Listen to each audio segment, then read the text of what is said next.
Once there was a rich farmer who had an only son named Hans, and from his waist upward the boy was like a hedgehog. He was intelligent and could talk like any other boy, but of course he could not be treated as if he was entirely human. For one thing, he was not allowed to sleep in a bed on account of his prickles. Instead, they shook down some straw for him behind the stove, and there he spent most of his time until he was 8 years old. Then the farmer was one day going to a fair that was to be held in a neighbouring town. He asked his wife what he should buy for her, and she said, "Some meat and a couple of loaves of bread for the house." Then he asked the servant maid what she wanted, and she replied, "A pair of slippers and some stockings." Lastly he said, "Well, Hans, my hedgehog, and what shall I bring you?" "Daddy," said Hans, "please bring me some bagpipes."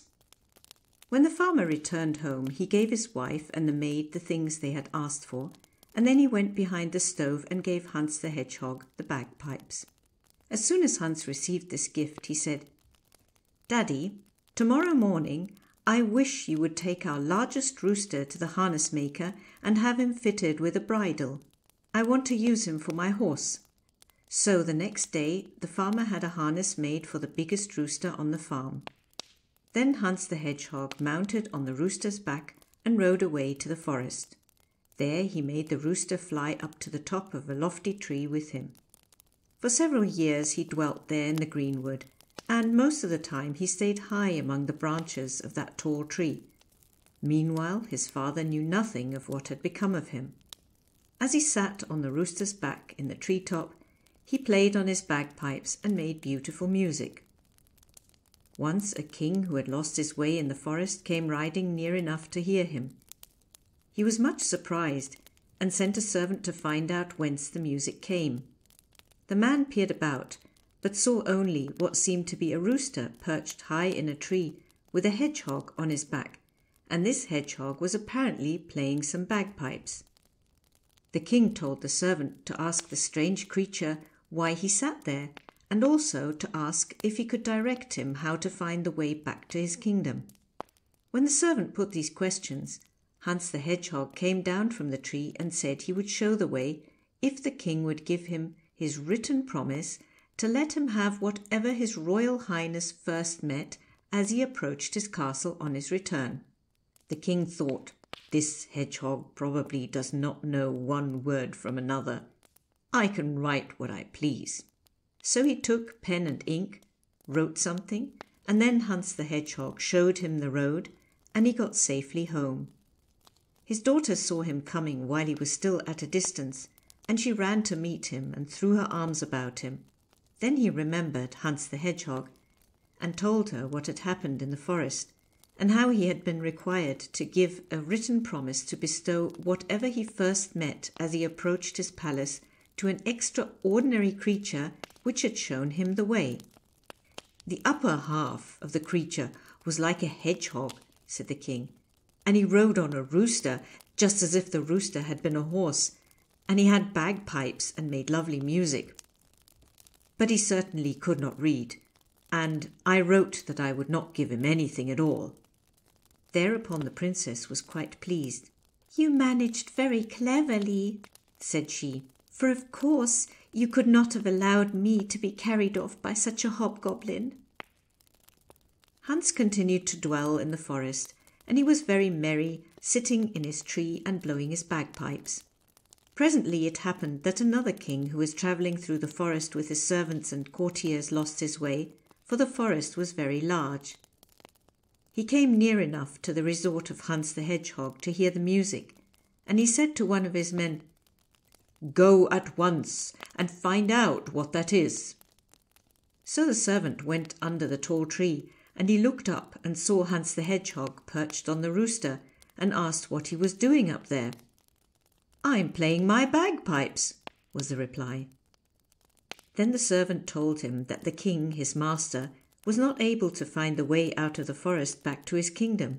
So Hans the hedgehog descended from the tree with his rooster, and went to the king and offered to show him the right way if he would solemnly promise to give him whatever he should meet first in front of his palace.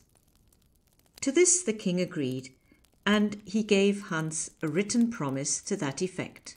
Then Hans rode on in front and showed him the way, and the king speedily arrived safely in his own kingdom.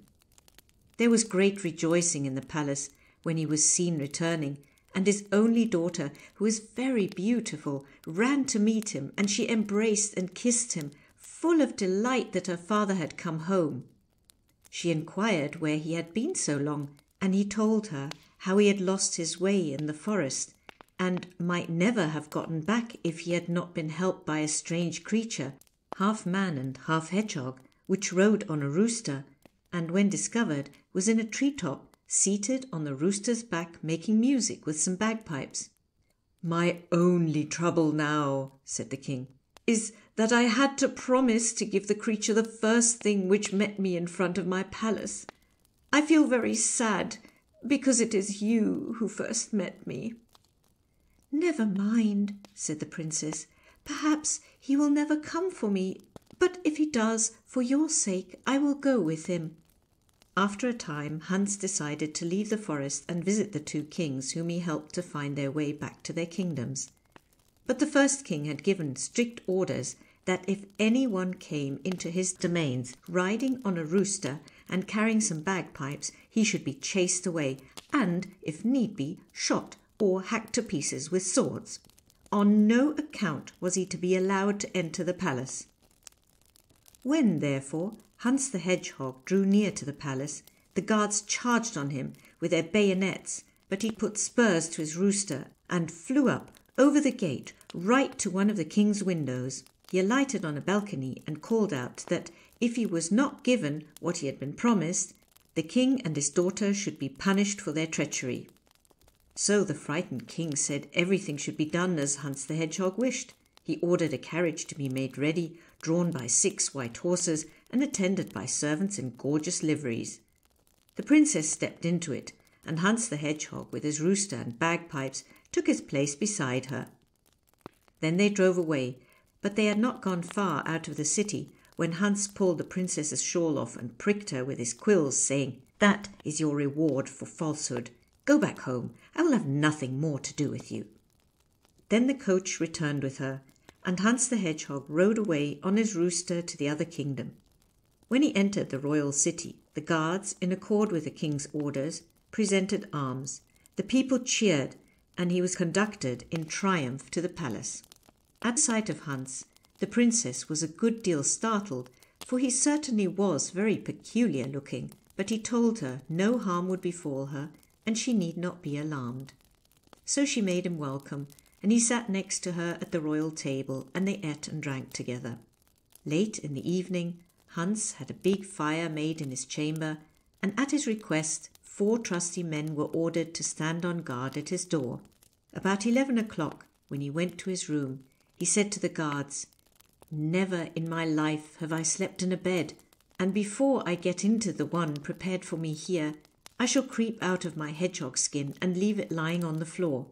10 minutes from now, you 4 men must come in and throw the skin into the fire and stand by till it is entirely consumed." Hans entered the room, took off his hedgehog skin, and got into bed.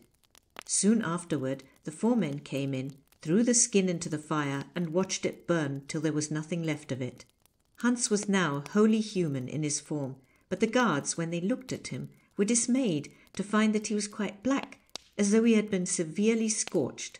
They informed the king, and he at once summoned a physician. The latter, by the use of various salves and ointments, made Hans's skin white, and the youth became as handsome as he was clever. When the cure was complete, the king's daughter was greatly pleased, and not long afterward they were married, and when the old king died, Hans ruled the kingdom in his stead.